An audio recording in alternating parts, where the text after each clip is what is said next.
सभी आगंतुक गणों को पुरुषार्थ धर्म सभा अभियान के तरफ से हार्दिक अभिनंदन। और हमारे साप्ताहिक धर्म संवाद के आज के विषय धर्म एवं राजधर्म के परिचर्चा पर आपका हार्दिक अभिनंदन। और आज हम लोग शुरू करने से पहले एक पीछे की जो हमारी परिकल्पना और भूमिका रही है उस पर हम 1 मिनट परिचय देते हुए आगे बढ़ेंगे। एक धर्म पर हम लोगों ने शुरू किया कि धर्म क्या है, और धर्म के विश्लेषण करते हुए हम लोगों ने धर्म को मानव धर्म से यह किया। धर्म की जो परिभाषा है और जो आज धर्म के नाम पर जो हम लोग जो देख रहे हैं उसमें कितना धर्म है उसको भी हम लोगों ने परिभाषित करने की कोशिश किया। और जो आज की जो माहौल है, जो धर्म के नाम पर राजनीति भी होती है, उस पर भी चर्चा हुई। धर्म और सनातन धर्म पर चर्चा हुई। तो हर संडे के आप जो हमारी जो यूट्यूब के माध्यम से हम लोग इसको प्रसारित कर रहे हैं, और जो वक्ता होते हैं वह प्रस्तुत करते हैं अपने वक्तव्य। तो मैं एक पीछे के संदर्भ को फिर से दोहराते हुए, जो हम लोगों ने पहला जो प्रस्तुति किया था कि धी धातु से जो धर्म आता है, या तो धरते ऐसा धर्म, यानी धारण करना। तो मनुष्य का धर्म आहार निद्रा भय मैथुन च सामान्य में तत् पशु नारणम धर्मो ही तेषाम दिक विशेषो धर्म न पशु समाना। खाना खाना, सोना, डरना और संभोग करना, यह पशु और मनुष्य दोनों करते हैं। तो मनुष्य क्या है? तो मनुष्य की जो मानवीयता है वह उसको वही उसकी पहचान है। तो धर्म यानी मानव धर्म, जिसको हम भागवत के रूप में जानते हैं, यानी बृहदेशना प्राणी धर्म च धर्म। बृहत को पाने की जो ऐष्णा है, परमात्मा को पाने की जो ऐष्णा है, अनंत को पाने की जो ऐष्णा है, यानी हमेशा मनुष्य अनंत को पाना चाहता है। इसलिए सुखम अनंतम आनंदम आनंदम ब्रह्म विद्या, इसको हम लोगों ने परिभाषित किया। और धर्म धार्मिक के जो 10 लक्षण है, धृति क्षमा दम स्तेम शौचम इंद्रिय निग्रह धीर विद्या सत्यम अक्रोध दसकम धर्म लक्षणम, ये हम लोगों ने उसके बारे में विश्लेषण किया। फिर उसके बाद सनातन धर्म पर चर्चा करते हुए हम लोगों ने धर्म ग्रंथों के साथ इस पर चर्चा किया। आज हम लोग पिछले सप्ताह हम लोगों ने धर्म और राजनीति पर चर्चा किया। तो आज जो चर्चा है उस पर एक लाइन ही हमारे विचार को प्रस्तुत करने के बाद आज के मुख्य वक्ता, जो हमारे प्रमुख वक्ता हैं सभी, सत्यप्रकाश भारत जी, गणेश भट्ट दादा और श्री आरवी सिंह जी, देखिए हम लोग एक एक करके बोलेंगे। तो सबसे पहले मैं एक भूमिका यह है कि राजधर्म यानी राजा का जो धर्म है, राजा। और पिछले सप्ताह हम लोगों ने राजनीति पर बात किया। तो राजा यानी आज राजा जो होता है, जो आज मंत्रियों के रूप में आज जाने जाते हैं, और फिर प्रधानमंत्री और मुख्यमंत्री के रूप में जाने जाते हैं। और जो सत्ता बनती है उसमें जनतंत्र है, यानी जनता का तंत्र होता है, जो लोकतंत्र है। तो लोकतंत्र के व्यवस्था के अनुसार जो यह व्यवस्था है उसमें एक शास्त्र में एक बात आता है, समाज वह बनाते हैं। यानी लोक का व्यवस्था, यानी समाज का, समानम यजति इति समाजा। क्योंकि हम लोग धर्म और समाज पर भी चर्चा किए थे, जिसमें ऋग्वेद का श्लोक आया था, संग छद्वम संग दद्वम संग मनानसी जानतम। तो इस तरह से अभी हम लोग उस पर चर्चा आगे बढ़ाते हुए, जो समाज के जो हेड होंगे वह एक तरह से राजा है, यानी मंत्री हैं, जो एमएलए, विधायक और सांसद के रूप में हमारी इस व्यवस्था को चलाते हैं। तो समाज के व्यवस्था में यह कहा जाता है कि एक ऐसा नेता होना चाहिए जो आध्यात्मिक नैतिकवान हो, अब वह धार्मिक हो। ऐसा हम लोग ने पिछले बार ये चर्चा किया। तो अब वह जब होगा तो समाज आदेश से न बिना धन संचय कर्तव्य। तो वह जो आज जो भोजन वस्त्र आवास शिक्षा चिकित्सा की जो गारंटी, युग से सर्वनिम प्रयोजन सर्वेशम विधेयम, तो उसकी यह गारंटी होनी चाहिए कि उस नेता को, उस राजा को, उसका धर्म है कि न्यूनतम जरूरत जो है भोजन, वस्त्र, आवास, शिक्षा, चिकित्सा, उसकी पूर्ति करे। यह राजा का धर्म है। और यह तब हो पाएगा जब इस समाज में जो प्रकृति है, उस प्रकृति के साथ वह सामंजस्य मनुष्य बनाकर रखे। तो उसको व्यवस्था में लाने का काम भी राजा का धर्म, और वह राजा का धर्म निभाने के लिए वह व्यवस्था ऐसी करे कि समाज का जो नेतृत्व कर्ता के रूप में जो राजा बना है, मंत्री और मंत्रालय, मंत्रिमंडल, उसके आदेश के बिना धन का संचय ना हो। यानी कॉन्सेंट्रेशन ऑफ वेल्थ जो धर्म ग्रंथों में लिखा है, तो वह उस पर कैसे व्यवस्था बने, इस पर आगे की बात होगी। तब जाकर के राजा का राज्य स्वावलंबी, सुखी और राम राज्य के रूप में दिख सकता है। क्योंकि राम जी का की स्थापना हो चुकी है मूर्ति के रूप में, रामलला के रूप में। तो राम जी के आदर्श को कैसे स्थापित किया जाए, इस पर राजा का धर्म है। तो आइए इस पर बात करते हुए सबसे पहले हम हमारे सत्यप्रकाश भारत दादा को आमंत्रित करेंगे। सत्यप्रकाश भारत जी जैसा नाम वैसा उस सत्य के प्रकाश को उन्होंने प्रकाशित करने के लिए पूरे भारत का भ्रमण किया है। युवा काल से, मुझे लगता है 40 वर्षों से भारत भ्रमण में ही है। और आज हम इनको कभी वृद्ध नहीं कहते, इनको हमेशा हम जवान कहते हैं, युवा कहते हैं। सत्यप्रकाश भारत दादा हो सकता है 65 वर्ष के युवा। तो आज आज इस युवा संत से हम सुनते हैं कि भारत को किस प्रकार उन्होंने एक बनाया, और किस प्रकार इस धर्म को स्थापना करने के लिए जो आज का विषय है, राजा का क्या धर्म होना चाहिए, आज उनसे सुनते हैं। सत्यप्रकाश भारत दादा। धन्यवाद आनंद योगी जी, आपने मुझे कुछ बात कहने का अवसर दिया। विषय तो बड़ा गंभीर है, पर मेरी अपनी कुछ सोच है, मैं उसको रखने का प्रयास करूंगा। कितने सहमत होंगे आप लोग नहीं, ये अलग बात है। एक्चुअल में 3 चीज है, अध्यात्म, धर्म और संप्रदाय। ये तीनों बिल्कुल अलग अलग है। हमारे साथ दुर्भाग्य क्या हुआ, संप्रदाय को हमने धर्म मान लिया। धर्म सार्वभौम है, सर्वत्र है, एक सनातनी व्यवस्था है, और संप्रदाय विशेष परिस्थिति में जन्म लेता है। उसमें कुछ नियम नीति विशेष परिस्थिति में बनते हैं, पर धर्म के साथ ऐसा नहीं है। धर्म तो है, इस अस्तित्व में हर चीज का धर्म है। जब मानव धर्म की बात करते हैं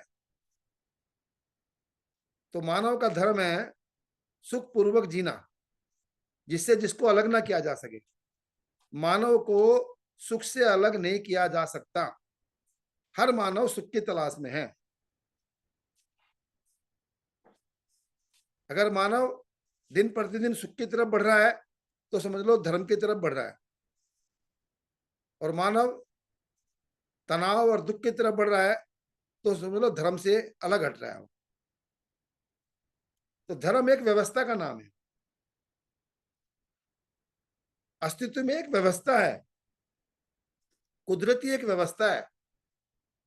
उस व्यवस्था को समझकर उस व्यवस्था के साथ जीना ही धर्म के साथ जीना है।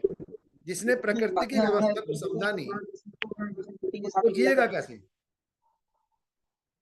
वो जी नहीं पाएगा।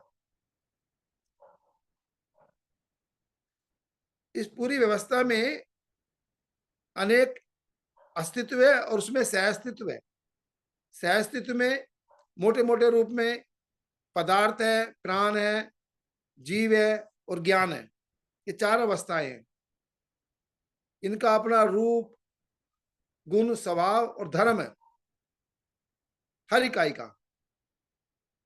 क्या है ना, जिससे जिसको अलग नहीं किया जा सके, वही उसका धर्म है।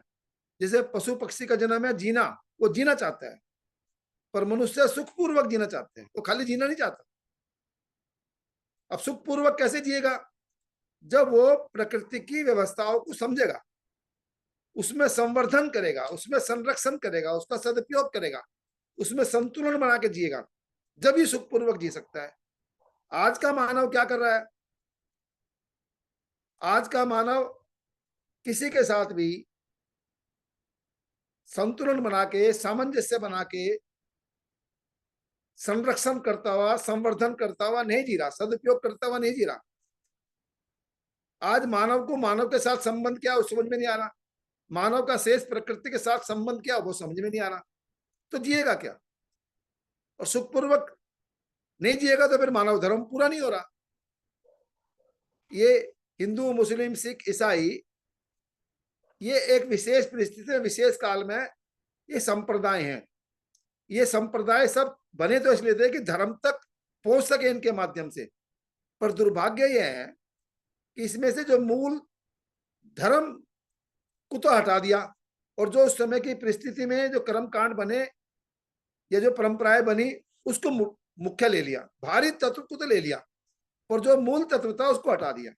इसलिए आज संप्रदाय धर्म के नाम पर आदमी आदमी के बीच में नफरत पैदा कर रहे हैं, टुटन पैदा कर रहे हैं, तनाव पैदा कर रहे हैं। जबकि धर्म जोड़ता है,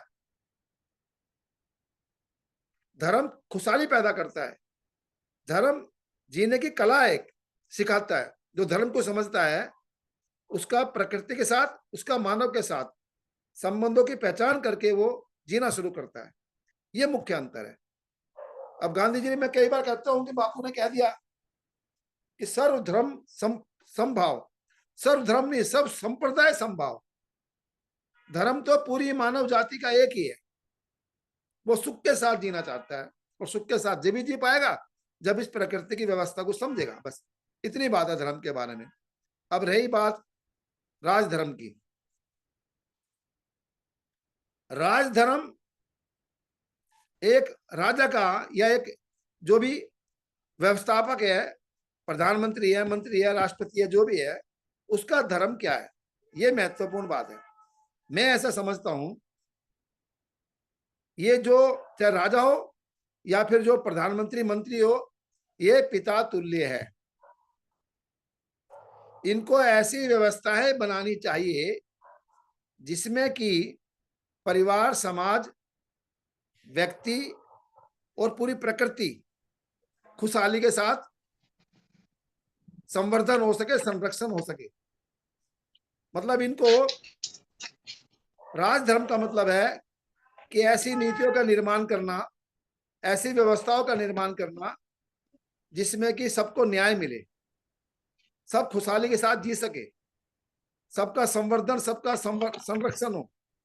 पर आज दुर्भाग्य से, और फिर जो राजा होता है वो सबका पिता तुल्य है, वो सारी संतान उसके बच्चे हैं या उसके छोटे भाई बहन हैं। आज क्या हो रहा है? राजा तो मार रहा है मौज। आज जो जनप्रतिनिधि चुना जाता है, चुनने के बाद उसके बच्चों के लिए, उसके परिवार के लिए तो सारी सुख सुविधाएं, और जनता के लिए कुछ भी नहीं।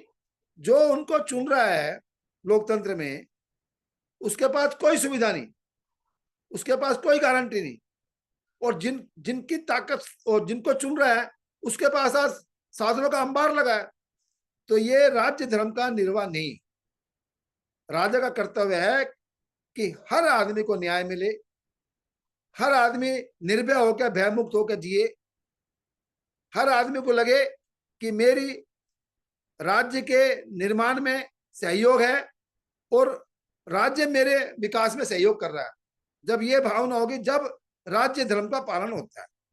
पर आज दुर्भाग्य से पार्षद से लेके और बड़ी से बड़ी पोस्ट तक इसलिए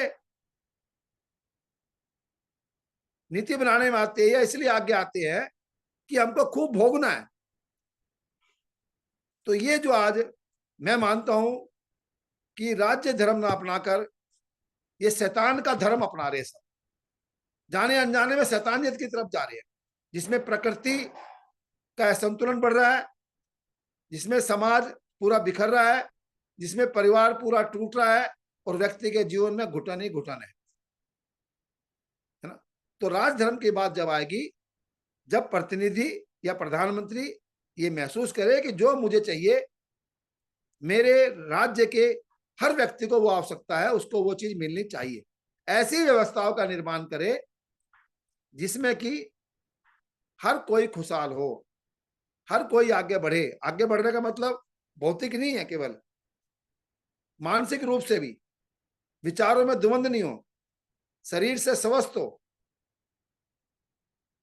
परिवार में समृद्धि हो, समाज में विश्वास और अभेयता हो, प्रकृति में संतुलन हो। ऐसी व्यवस्थाओं का जो निर्माण करेगा वो तो कर रहा है राज्य धर्म का पालन। और जो केवल मुट्ठी भर लोगों के लिए करोड़पति से खरबपति बनाने की व्यवस्था बना रहा है, और करोड़ों करोड़ों लोग, रोटी कपड़ा मकान की बात तो छोड़िए, हवा पानी का भी संकट खड़ा होता जा रहे हैं, जो ऐसी नीतियां बना रहा है, इसका मतलब उसका राज्य धर्म से फिसल गया हो, कहीं भटक गया, कहीं वो भ्रमित है। कोई भी हो चाहे उसमें, मुझे किसी व्यक्ति के ऊपर कुछ नहीं टिप्पणी करनी। आज दुर्भाग्य से पूरी दुनिया के जो शासक वर्ग है ना, उन्होंने जनता को, समाज को भेड़ बकरी समझ लिया, जैसा मर्जी उसका उपयोग कर रहे हैं, है ना, उसकी भावनाओं से खेल रहे हैं।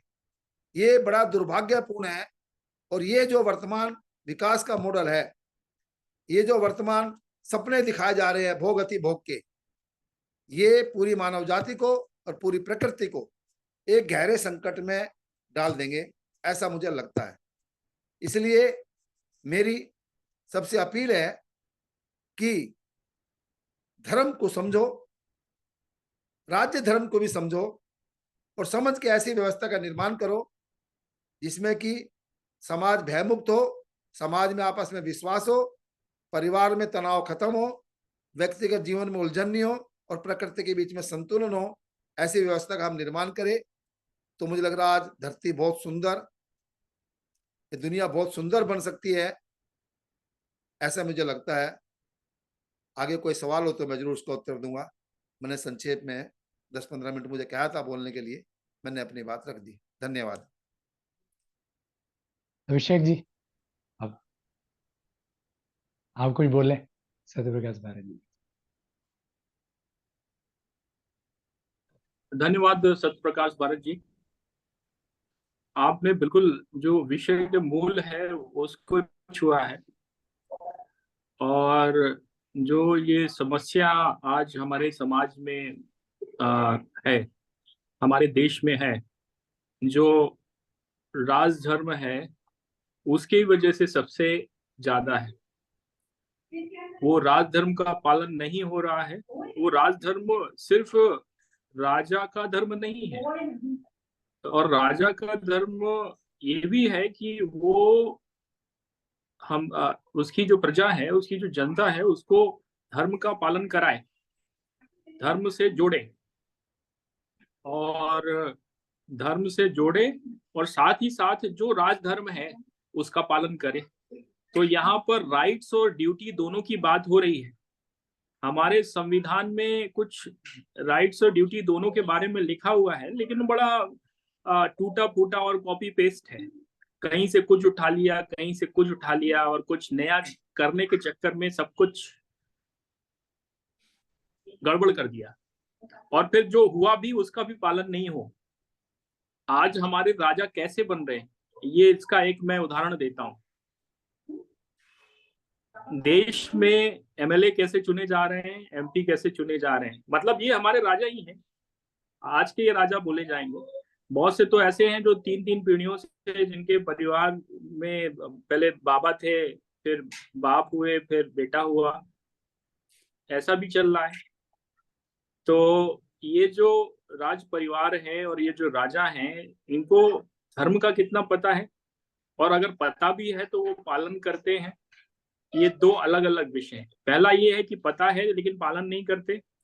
तो मैं आपको बता दूं, आप इसको जांच भी सकते हैं, और ये जांचने में आपको ये आंकड़ा मिल जाएगा, क्योंकि अगर आप चाहेंगे तो, नहीं चाहेंगे तो कोई बात नहीं।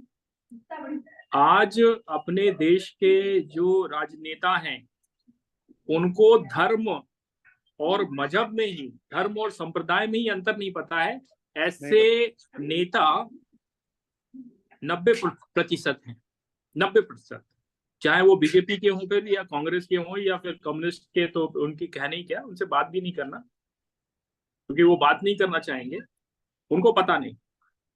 अच्छा, अब जिनको पता है 10% को, वो भी इस पर ज्यादा बात नहीं करना चाहते हैं और काम तो बिल्कुल नहीं करना चाहते। राजधर्म का उपयोग भाषणों में जरूर किया जाता है, क्योंकि अटल बिहारी वाजपेयी जी का एक भाषण राजधर्म पे आया था, तो उसको लोग उठा लेते हैं, वो शब्द उठा लेते हैं, तो ये होता है। लेकिन उसका अपने जीवन में अनुसरण करना और जनता को धर्म की तरफ मोड़ना, धर्म की तरफ ले जाना, दोनों ही नहीं सिखाया जाता। क्यों सिखाएंगे? उनको जरूरत क्या है? उनको वोट चाहिए, तो वोट लेने के और बहुत सारे तरीके हैं, तो वो उस तरीके का इस्तेमाल करके लेते हैं। बहुत सारी समस्याएं पिछले 75 साल 77 साल में हमने खड़ी कर ली। हमारा जो संविधान था, संविधान में बहुत सारी चीजें हैं जो कि प्रासंगिक नहीं है, जिन पर हमें पुनर्विचार करने की आवश्यकता है, लेकिन जो पॉलिटिकल विल पावर है वो गायब है। दूसरा क्या है कि मॉडर्नाइजेशन के भीड़ चाल में जो हमारी एक बनी हुई व्यवस्था थी, उसी को हमने छिन्न भिन्न कर दिया। पिछले 77 साल में हमारे जो गांव जो एक आदर्श व्यवस्था लिए हुए थे, और शायद इसी वजह से ये भारत की सभ्यता, क्योंकि भारत कभी नेशन स्टेट था ही नहीं, भारत तो एक सिविलाइजेशन है, और ये सिविलाइजेशन जो पिछले 1000 साल से विदेशी आक्रमणों का सामना करते हुए और पॉलिटिकल स्लेव रहते हुए भी अपने कल्चर को बचा के रखा, वो पिछले 77 साल में जो हमारी नई व्यवस्थाएं बनी, उनके भेंट चढ़ गई। अब पंचायती राज व्यवस्था का ही कुछ उदाहरण दें। अब गांव में जो ग्राम प्रधान का चुनाव होता है, ये नॉर्थ से साउथ और ईस्ट से लेके वेस्ट तक यही कमोवेश स्थिति है कि बहुत रंजिशें होती हैं, बहुत खून खराबे होते हैं, बहुत मर्डर होते हैं, गांव का सौहार्द चला गया, गांव का प्रेम भाव चला गया, और जो प्रधान या प्रेसिडेंट, विलेज प्रेसिडेंट बना, वो अब विलेज सेक्रेटरी के साथ मिलके और अन्य ब्यूरोक्रेट के साथ मिलके वो उसके जो खर्च हुए पैसे हैं उसका कई गुना बनाने के चक्कर में रहता है। अब हमारे जो देश के 7.5 लाख से ज्यादा गांव हैं और 2.5 लाख से ज्यादा ग्राम पंचायतें हैं, सभी जगह ऐसी स्थिति बन चुकी है। जो गांव का स्वाद था वो खत्म हो गया है। गांव जो है, गांव में नशेखोरी ने अपने पैर पसार लिए हैं। गांव में वैमनस्यता हो गई है, और ये राजनीतिक स्वार्थ पूर्ति के चलते जातिवाद बहुत हावी हो चुका है। और धर्म, या बोलें कि हिंदू मुस्लिम नाम के जो झगड़े हैं, वो तो हैं ही, उसका तो मूल ही दूसरा है, उस पर तो कहना ही क्या। तो जो राजधर्म है वो हमारे राजाओं, वो चाहे प्रधान हो, चाहे वो मेयर हो, चाहे वो एमएलए हो, चाहे वो एमपी हो, चाहे वो मिनिस्टर हो, चाहे वो चीफ प्राइम मिनिस्टर हो, या फिर हमारे जजेस हो, किसी को नहीं पता है। और पता भी है तो उसको करने की स्थिति में नहीं है, या उसको उस पर जाने की स्थिति में नहीं है, क्योंकि वो एक ऐसे सिस्टम के पार्ट बन चुके हैं जिसमें अब उनको उस सिस्टम में रहने में मजा आने लगा है। तो इस स्थिति में आज हम राजधर्म की चर्चा कर रहे हैं, ये अपने आप में बहुत बड़ी बात है। और चर्चा करके कुछ किसी एक बिंदु तक पहुंचे और उस पे काम शुरू हो तो वो और भी अच्छा होगा। विषय बहुत सारे हैं, यहाँ पर एक विषय ये है कि हमने इतने सारे इतनी मोटी कानून की किताब बना दी, लेकिन हुआ क्या कि अभी भी उसमें बहुत सारी चीजें हैं जो हम लोग या तो उनको लागू ही नहीं कर पाए, या तो फिर हमने उनको वही नहीं किया, और समस्या जस की तस है। बड़ा लंबा विषय है। मैं एक बहुत अज्ञानी सा व्यक्ति हूँ। हमारे बीच में आरवी सिंह जी हैं। आरवी सिंह जी पुलिस विभाग में एक उच्च अधिकारी थे, और काफी मतलब बड़े बड़े कार्यों को किया।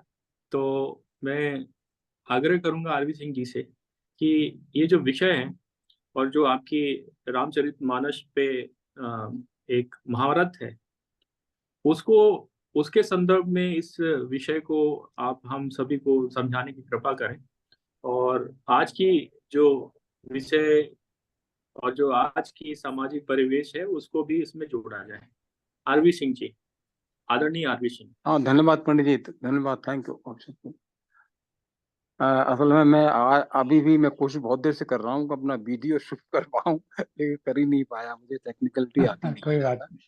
और मेरा मोबाइल भी जी पता नहीं क्या, महाराज, मोबाइल से कर रहा हूँ बात मैं आपसे। कोई बात नहीं। आनंदी हो। तो आपकी राज धर्म आपकी पर वाणी में ही। जी।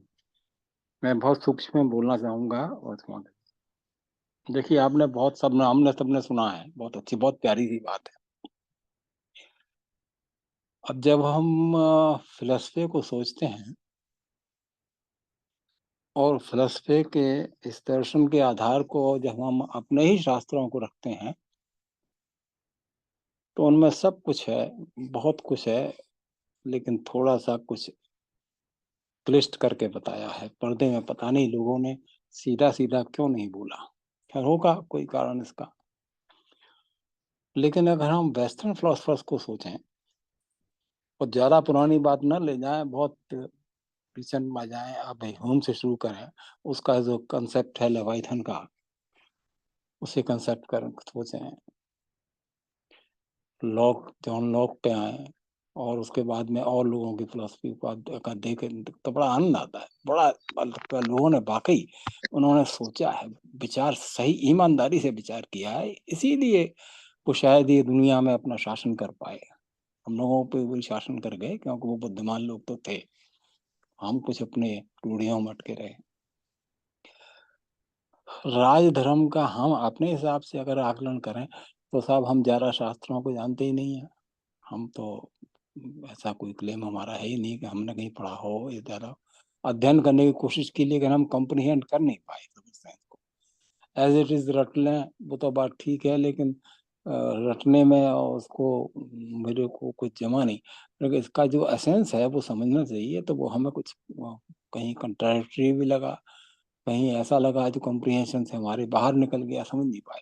खैर नहीं, मानस की बात जिक्र आपने करी थी, मानस में बड़ी प्यारी बात बोली है, बहुत अच्छी बात बोली। हाँ, तो जो वेस्टर्न फिलोसफी के हिसाब से मैं बोल रहा था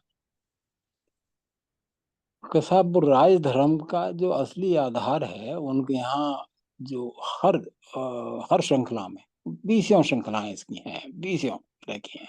तो आजकल हम जो लिबरलिज्म की बात कर रहे हैं, नियो लिबरलिज्म की बात कर रहे हैं, और उसके पहले दुनिया भर की तरह की फिलोसफी आती रही, इन सबका आधार एक आधार जरूर है, पहली ईंट सबकी है सामाजिक न्याय, सोशल जस्टिस। बहुत बड़ा शब्द है ये।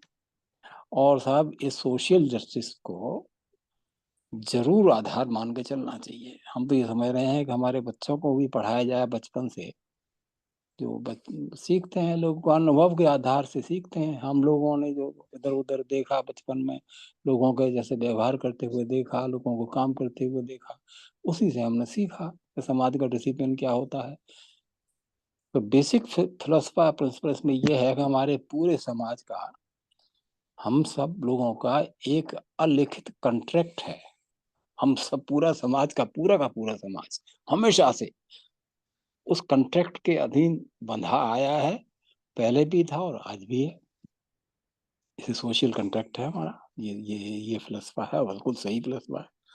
बहुत सारी ऐसी बातें हैं जो कहीं लिखी हुई नहीं है, लेकिन हमें सामाजिक मान्यता उनकी प्राप्त है, तो हम उसी तरह से करते हैं, उनको मानते भी उसी तरह से हैं। वही मानते हैं समाज के स्टैंडर्ड्स के लिए कानून की पढ़ाई की जरूरत नहीं, किसी शिक्षा की जरूरत नहीं, किसी विद्यालय की जरूरत नहीं। बहुत सारे ऐसे सोशल कंटेक्ट से हम बंधे हुए हैं, राष्ट्र से बंधे हुए हैं। और वहां पर जो दायित्व आता है राष्ट्र का, वो आता है सामाजिक न्याय, सोशल जस्टिस। अब न्याय में सुरक्षा भी आ जाती है। एक आदमी है, कोई जरा सोशली टफ आदमी है, किसी बेचारे गरीब या अपना निर्बल आदमी को सताए नहीं, ये न्याय की परिधि में आता है। ये तो इसका दायित्व तो राज्य को ही लेना पड़ेगा। इसी तरह के हम कॉन्ट्रैक्ट में बंधे हुए हैं राज्य से, कि राज्य हमको सुरक्षा प्रदान करेगा, राज्य हमारी तकलीफों को देखेगा, जिस प्रकार का हमें जो प्रताड़ना कोई करे अनायास, तो उसको सुरक्षा में देखेगा। सोशल सिक्योरिटी कहते हैं इसको। लेकिन सामाजिक सोशल जस्टिस पहली ईंट है उसकी। सबसे पहले है कि हमें न्यायपूर्ण होना चाहिए। कैसे होंगे? अब उसमें साहब एक आधार, कहीं भी देखिए समाज के चलने में, पूरा का पूरा समाज, सारी व्यवस्था पैसे के पहिए पे चलती है साहब। आप कैसे ही घुमा के चल लो, दाएं बाएं घूम के सीधा नाक पकड़ लो या घुमा के पकड़ लो, आती इसी पे है। सारी समस्या आर्थिक होती है। अगर हमने ये नहीं सोचा कि हमारा कोई आदमी अर्थ की वजह से मेहनत भी कर रहा है, श्रम भी कर रहा है, ईमानदारी से भी कर रहा है, और वो फिर भी परेशानी में है, फिर भी उसका दुख का निवारण नहीं हो रहा है, उसकी पूर्ति नहीं हो रही है, तो ये कहीं ना कहीं कोई गलती हमारी व्यवस्था में है। हमें कोई ऐसी आर्थिक व्यवस्था में हमारी में कोई गलती है, जिससे कि एक अच्छे ईमानदार आदमी को कम लाभ मिल पाता है, बेईमान और कपट भरे आदमी को बिजनेस के नाम पर वो बहुत कमा जाता है, या जैसे कुछ भी है। मानस में बड़ा प्यारा सूत्र है, और लोग हमारे गांव में भी बोलते हैं, बिना पढ़े लिखे बोलते हैं, सब बोलते हैं कि मुखिया मुख सो चाहिए। कितनी प्यारी बात तुलसी ने कही है, गजब है साहब। तुलसी कमाल है, तुलसी का नाम लेते ही एकदम आंखों में तो पानी आ जाता है। तो मुखिया मुख सो चाहिए, खान पान को एक, पाले पोषे सकल अंग, तुलसी सहित विवेक। मुख में हम जो कुछ भी खाते हैं, जो खाद्य पदार्थ आता है, वो ज्यादा एनर्जी का है या कम का है, ये अलग बात है। जितनी इसकी पोटेंसी है उतना ही काम करेगा। लेकिन मुखिया का काम क्या है? मुख का ये काम है कि अंदर शरीर में उसको भोज्य पदार्थ को ले जाने के बाद हमारे शरीर के सभी अंगों को, ऐसा नहीं है कि किसी अंग की हमें आवश्यकता कम पड़ रही है तो उसको कम दिया जाए, या ऐसा बंद कर दिया है राशन उसका, ऐसा नहीं है। जिसको जितनी आवश्यकता होगी, जितनी एनर्जी की जरूरत होगी, तो उसमें से उसी अनुपात में वो डिस्ट्रीब्यूशन करता है पूरे शरीर का। क्या व्यवस्था बनाई है साहब, सोचिए आप गौर से। पैरों को चलने के लिए कितनी एनर्जी की जरूरत है, हाथ को काम करने के लिए कितनी एनर्जी की जरूरत है, और बाकी हमारे शरीर अंगों को क्या कितनी जरूरत पड़ेगी, उसी रेशियो में वो एनर्जी का डिवीजन होता है। पाले पोले पोषे सकल अंग, सारे अंगों का पालता भी है, उसका पोषण भी करता है। तुलसी सहित विवेक, वो विवेक का इस्तेमाल करता है। उस विवेक में से सोशल जस्टिस नाम की चीज निकलती है। अगर वो सोशल जस्टिस की अवधारणा नहीं है, तो विवेक का मतलब हुआ रेशनैलिटी। हिंदी में अगर हम वैसे बोले अपनी प्रचलित भाषा में, हाँ, कि हमारे तर्क के आधार पर, बुद्धि के विवेक से और तर्क के आधार पर जो बातें समुचित होती हैं वो रैशनल हैं, उनको माना भी जाता है। और हमारी जितनी भी जो हमारी धाराएं हैं दर्शन की, चाहे वो सांख्य है, योग है, वैशेषिक है, न्याय है, मीमांसा है, उत्तर की मीमांसा, पूर्व मीमांसा, ये सब सारी बातें, ये बात आती इसी पे है, घूम फिर के तर्क से आती ही है कि इनका जो विवेकपूर्ण निर्णय होना चाहिए हर क्षेत्र में। अभी हम आर्थिक क्षेत्र की बात कर रहे थे, तो आर्थिक क्षेत्र में भी आर्थिक उपलब्धियों का भी विवेकपूर्ण निर्णय होना चाहिए। अभी चर्चा करते करते कुछ ये भी बात आई थी कि साहब क्या हमारे यहाँ किस तरह का स्ट्रक्चर बनाया हुआ है, वो कैसे लोग थे जिन्होंने 2 साल तक कुछ तो मेहनत करी, आपस में डिबेट करी और करने के बाद एक संविधान नाम की चीज बनाई, बहुत गजब की बनाई। लेकिन आश्चर्य है कि हम बहुत लोग संविधान संविधान करते हैं लेकिन जानते नहीं है उसको। लोगों को यही पता नहीं है कि जिस संविधान में सबसे पहले फंडामेंटल ड्यूटीज को इंसर्ट किया गया, प्रियम्बल के बाद ही शुरू किया गया कि हाँ हमारी इतनी फंडामेंटल ड्यूटी, फंडामेंटल हमारे राइट्स हैं साहब, हमारे इतने तो अधिकार हैं, हर नागरिक के मूल अधिकार है ये अधिकार है, इक्वलिटी का है, जस्टिस का है। और फर्टिलिटी की बात जब करते हैं तो वो बड़ा कंट्रोवर्शियल शब्द है। फर्टिलिटी का मतलब ही ये हुआ कि कहीं आप 2 चीजों को अलग अलग मान रहे हो, 2-4 चीजों को उनको फिर इकट्ठा कर रहे हो, पहले ही मान के चल रहे हो आप। एनीवे ये तो अलग बात हुई। आर्थिक पहलू पर आर्टिकल 39 हमारे संविधान का कहता है कि स्टेट शैल एंश्योर, ये तो हम सब जानते हैं कि शैल का प्रयोग हुआ, इसका मतलब हुआ विल का प्रयोग भी कर सकते हैं विल, लेकिन शैल का प्रयोग का मतलब हुआ अवश्यम भावी, होना ही होना है, तब शैल बोला जाएगा।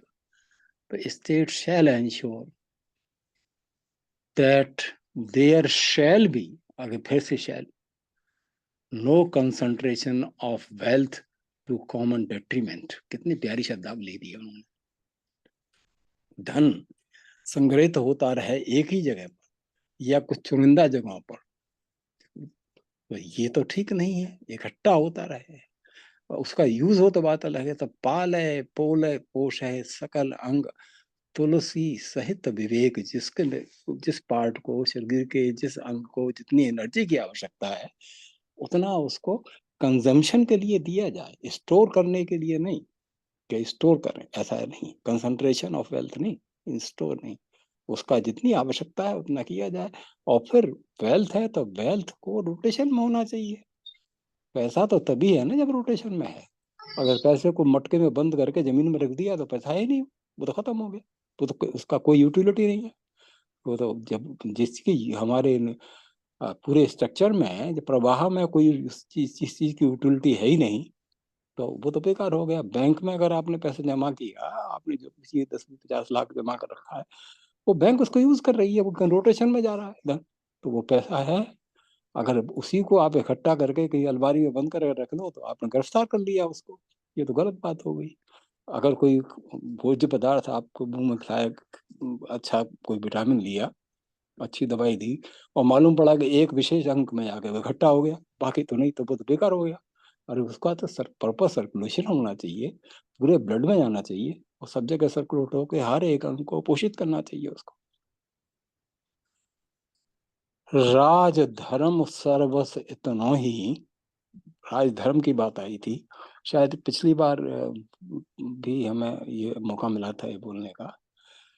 जिमे मन माह मनोरथ गोई, तुलसी कह रहे हैं, बहुत प्यारी बात है। हम अपने मन में नाना प्रकार के मनोरथ करते रहते हैं। मनोरथ उस चीज का होता है कि जो हमारे उपलब्ध आज है नहीं, हम उसको इच्छा रखते हैं, कल करना चाहते हैं, उसी के लिए तो मनोरथ। अगर कोई चीज उपलब्ध है, उपलब्ध वस्तु के लिए काय का मनोरथ, वो तो होगा ही, तो मनोरथ हो गई।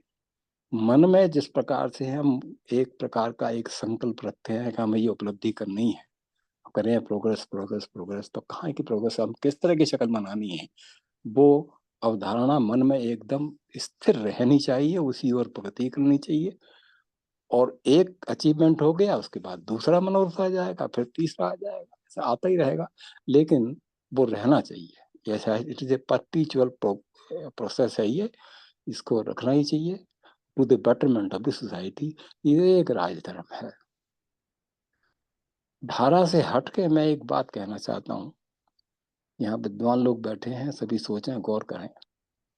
तो मैंने साहब अपना पूरा दिमाग लगा लिया, तो मैं तो अपने आप को बहुत ही अल्पज्ञ समझता हूँ, क्योंकि बहुत सारी बातें मैं जानता भी नहीं, और कोशिश करता हूँ जो मेरे लॉजिक से अपील दिमाग को नहीं करती है तो एक्सेप्ट भी नहीं करता। साहब हृदय खाम खा ऐसे दिखाने के लिए हम ताली बजा दें बात अलग है, लेकिन वो एक्सेप्ट हृदय नहीं करता है उसको बिना लॉजिक के। जब तक लॉजिक की धारा पर सही नहीं उतरती ये बात तो नहीं।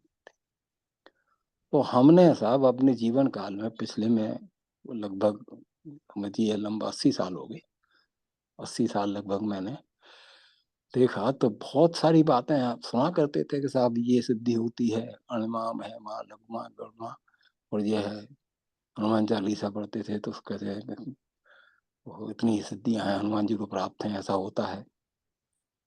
मानते थे, ऐसे ही मान लेते थे, लेकिन तर्क कहीं उस पर आड़े आ जाता था कि ऐसा कैसे हो सकता है भाई, एक आदमी मच्छर का रूप बन जाए, कैसे हो जाएगा इतना शॉर्ट, जब इतना बड़ा स्ट्रक्चर का आदमी 6 साढ़े 6 फीट का, और वो आप मच्छर का रूप कैसे बना लेगा, नहीं दिमाग काम करता था। फिर ऐसे ही एक बात आती थी, हम अखबारों में देखा करते थे, पढ़ते कि फलाने कौन से मौलाना है वो कहते हैं वशीकरण का मंत्र देते हैं और का जादू और फलाना जादू। हमारी समझ में बात नहीं आती थी कि ये क्या तमाशा है। इसका मतलब कि लोग आज जो है जिनको ज्यादा प्रोपेंसिटी होती होगी, बहुत ज्यादा सोचते होंगे, वो समझते होंगे कि ये हमारा कोई गंडा ताबीज दे देगा मुल्ला तो ये हमारा काम बन ही जाएगा, इसका धंधा चल जाता होगा, नहीं तो इसमें कोई लॉजिक तो है नहीं। तर्क से नहीं बात बनती थी। लेकिन साहब स्पष्ट रूप से बोल रहा हूं कि मैं बहुत गौर से सोचने के बाद इस बात पे मजबूर हूं ये सोचने के लिए कि अब इसमें निश्चित रूप से कोई ना कोई ऐसा वशीकरण नाम की कोई चीज होती होगी जिससे कि कोई व्यक्ति चाहे तो वो पूरे आदमी, एक व्यक्ति दो व्यक्ति नहीं, पूरे समाज को भी वशीकरण कर सकता है। क्योंकि जब हम साक्षात देख रहे हैं, हम ऐसे आदमी को देख रहे हैं जिसकी बातें मैं कान से सुनना पसंद नहीं करता, चेहरे की बात तो देखना दूर की बात, तो लॉजिकली मेरी समझ में वो आदमी, उसका लेवल जो है इतना भी नहीं है कि मिडिल क्लास के स्कूल का टीचर बना दिया, इस हैसियत का आदमी नहीं है।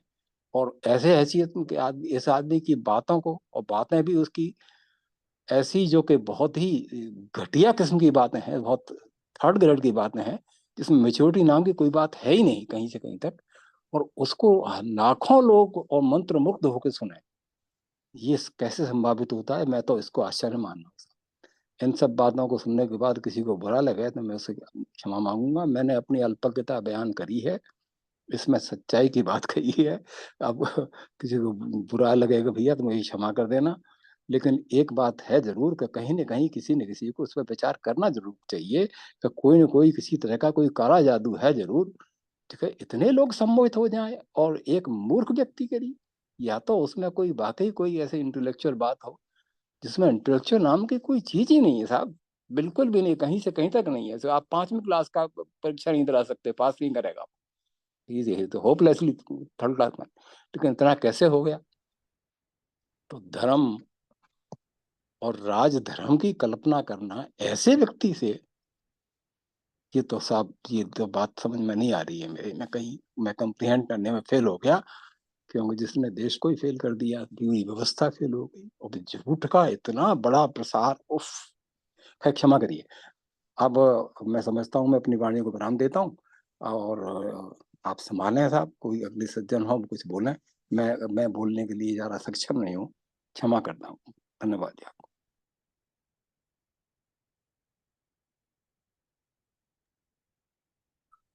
धन्यवाद आरवी सिंह जी।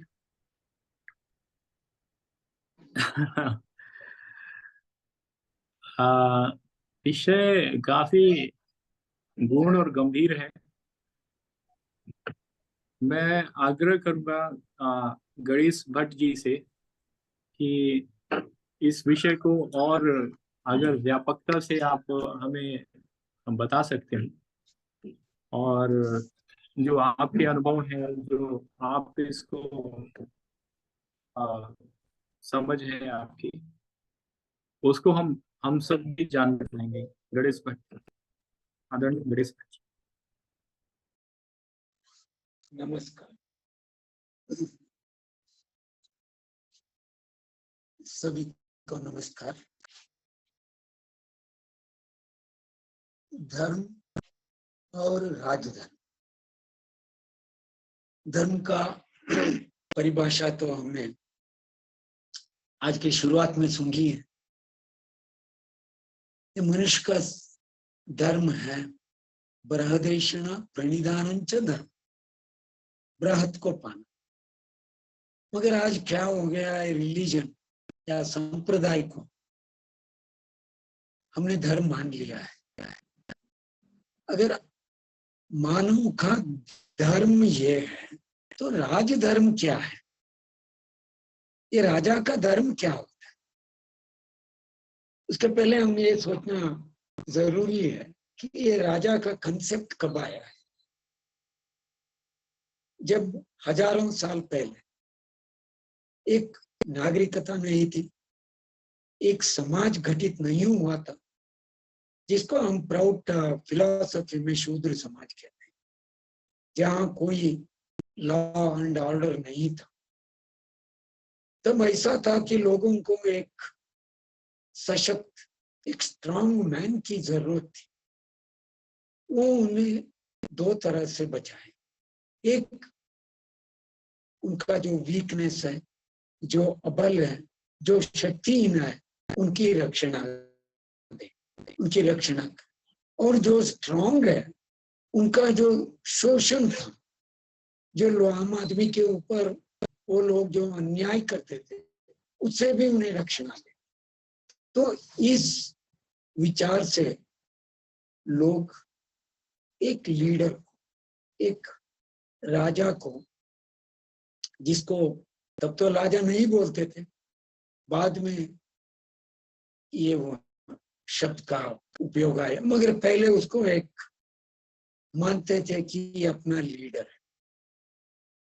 ये जब नागरिकता विकास हुई और लोग की समझ में ज्यादा ये हुआ, तब एक पॉलिटिकल सिस्टम इवॉल्व हुआ, जहां राजा और उसके साथ दूसरे लोग भी रहते थे उसको सहाय करने के लिए।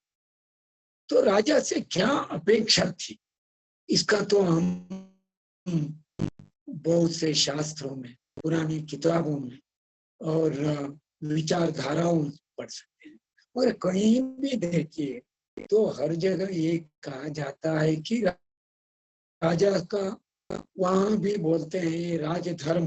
तो राजा का पहला धर्म है, उसका जो सब्जेक्ट या उसके राज्य में जो रहते हैं, जो नागरिक हैं, उनकी भलाई के बारे में सोचे, या उसको कहे कि वो उनके कल्याण के बारे में सोचे। भले वहां धर्म की व्याख्या नहीं था, फिर भी आम आदमी का कल्याण के बारे में सोचने का काम और धर्म था राजा का। तो राजा के लिए जैसा मानव एक धर्म है, हर व्यक्ति जो काम करता है उसका, या हम उसको राजनीतिक धर्म कहें, ये राजा का जो राजनीतिक धर्म है उसके बारे में एक पुराने में शास्त्र में कहा गया है। तो राजा के लिए कहते हैं, अगर राजा कुछ गलत काम करता है या उसके प्रजा भी अगर गलत काम करते हैं, तो इसका हिस्सेदार राजा भी है, क्योंकि राजा उनसे टैक्स के माध्यम से उनसे कुछ ना कुछ तो लेता है, चाहे उनका प्रोड्यूस का 1/10 हो, 1/5 हो, या जो भी पहले का सिस्टम था। जब वो उतना लेता है राजा, अगर उसके प्रजा भी गलती करे तो ये पाप हो या पुण्य, उसका भागीदार राजा भी होता है। ये पहले कह चुका है, सालों, हजारों सालों पहले। तो इसका मतलब क्या होता है? इसका मतलब ये होता है, राजा has to be very very very careful, ताकि ऐसा एक राज करे वो उसके जो सब्जेक्ट्स हैं या नागरिक हैं, जिनके ऊपर, जिस प्रदेश के ऊपर, जिन लोगों के ऊपर वो राज करता है, वो लोग भी गलती ना करें, वो लोग भी क्राइम ना करें, वो भी अन्याय ना करें, ये उसका जिम्मेदारी होता है। तो हम सीधा पुराने जमाने को छोड़ देते हैं और आज के जमाने के लिए आते हैं। अब तो हम डेमोक्रेसी में हैं।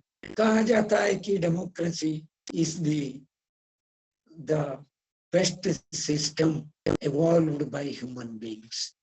ठीक है भाई, हर आदमी का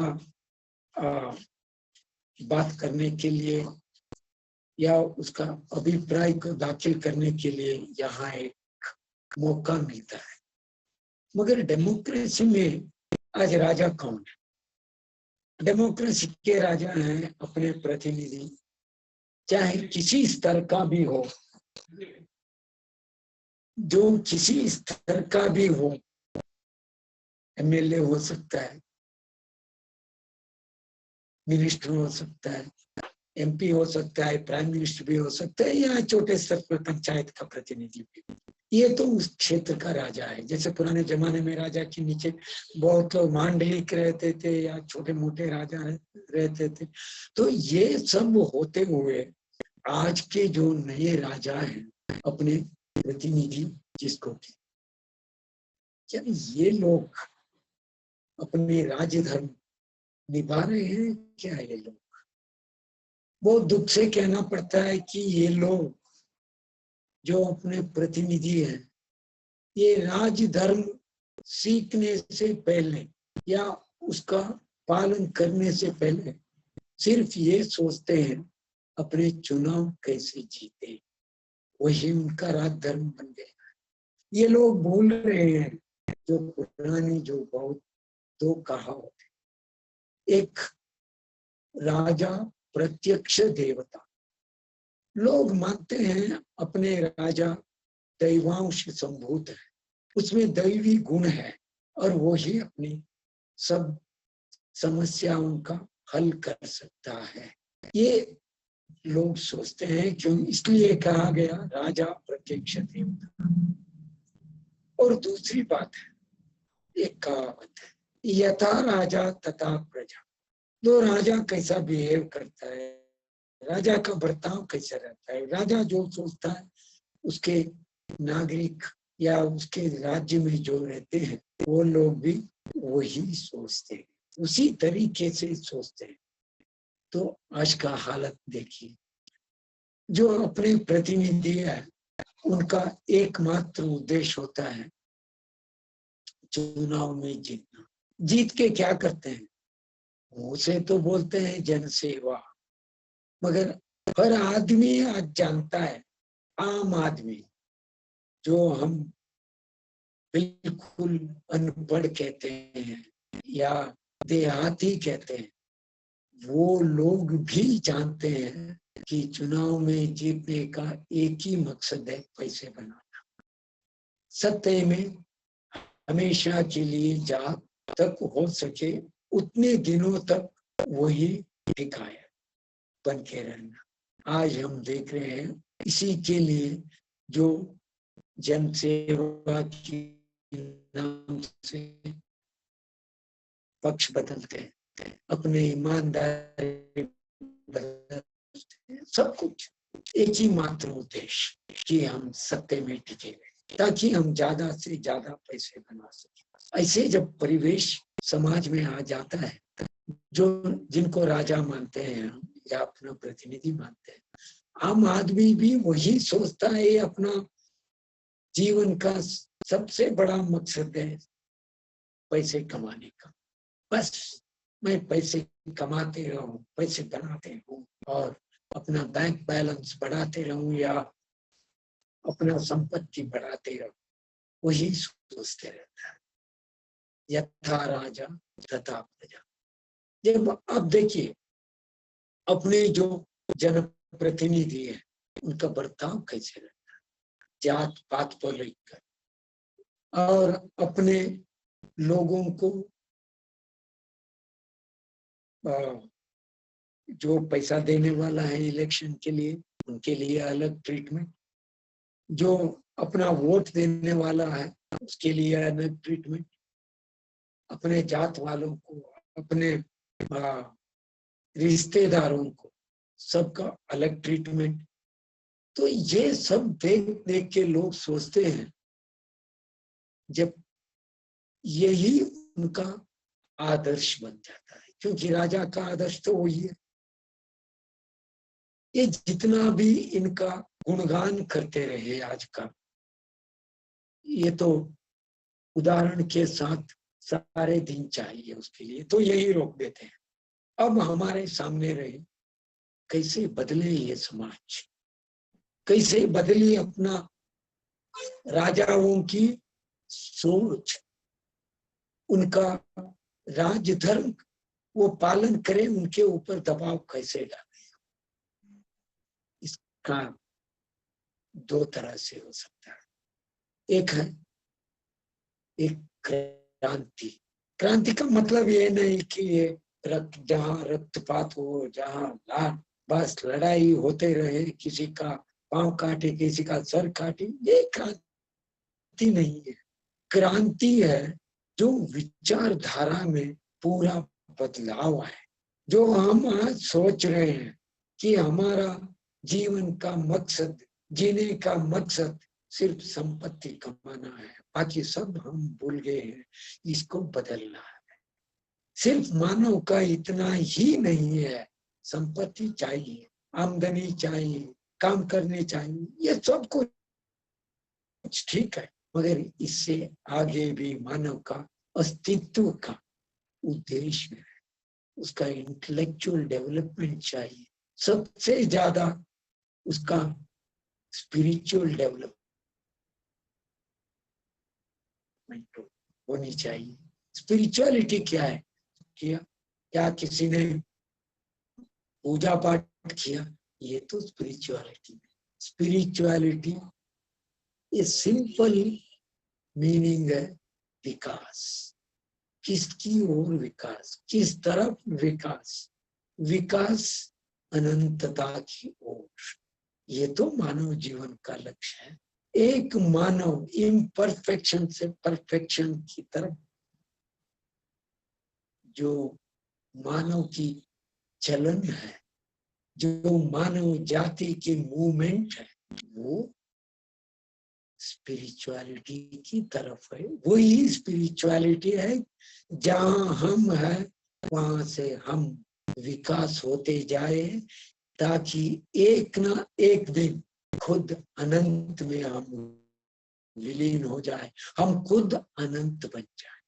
ये जो मानव की रियल एम ऑफ लाइफ है, इसके लिए एक सामाजिक संरचना, एक आर्थिक सिस्टम को लागू करना आज की राजधर्म। आज की राजधर्म जो ये लोग समझते हैं, अपने एमएलए हो, एमपी हो, अपने घर आया कोई बताया कि साहब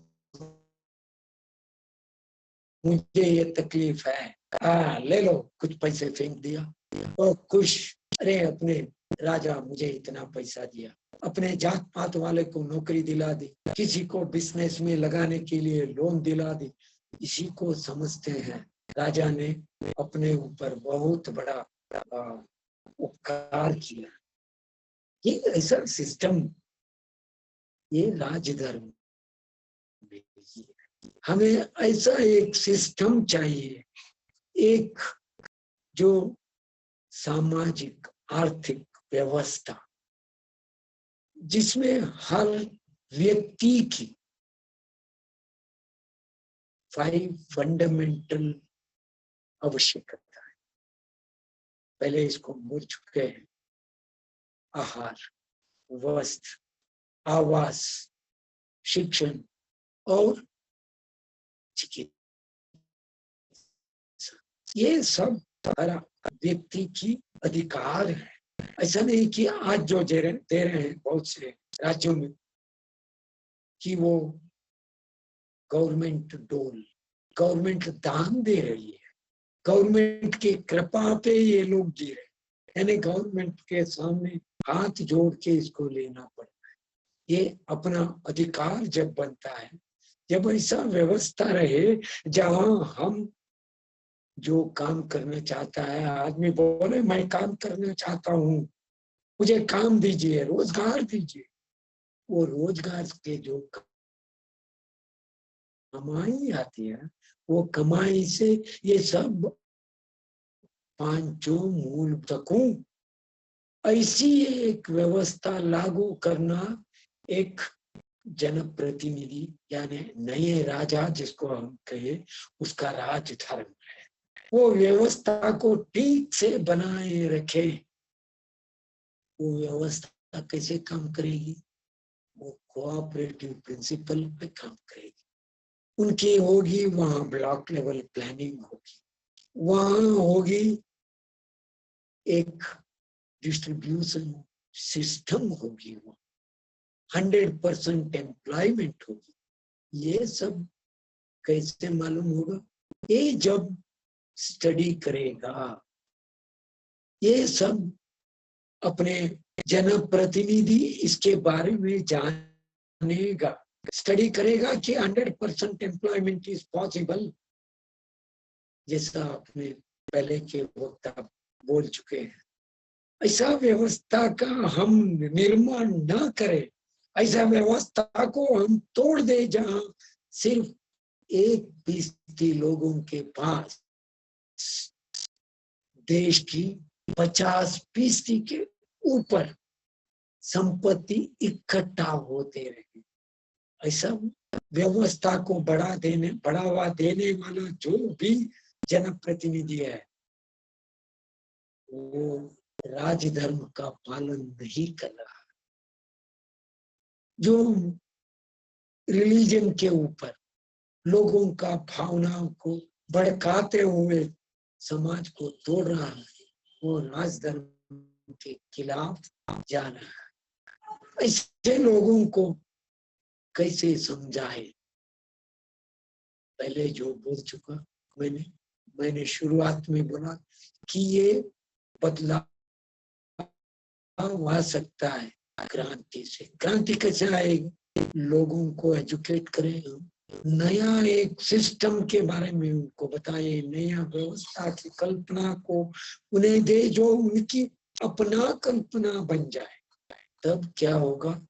एक परिस्थिति की एक दबाव ऐसा माहौल क्रिएट होगा ताकि ये जो प्रतिनिधि है वो अपने आप को सुधारे, बदलाए वो लोग, या जो वोटर्स हैं वो सोचे कि हमें ऐसे प्रतिनिधि नहीं चाहिए, जो हमें प्रतिनिधि चाहिए वो अपना सेवा करे, रियल सेवा करे। एक नया सामाजिक आर्थिक व्यवस्था आज से बिल्कुल अलग। आज क्या है? हमारे काम के लिए कुछ एक सिस्टम है, इसको चाहिए, हमारा कुछ डिमांड है, एक रोड की या एक स्कूल की, स्कूल बिल्डिंग।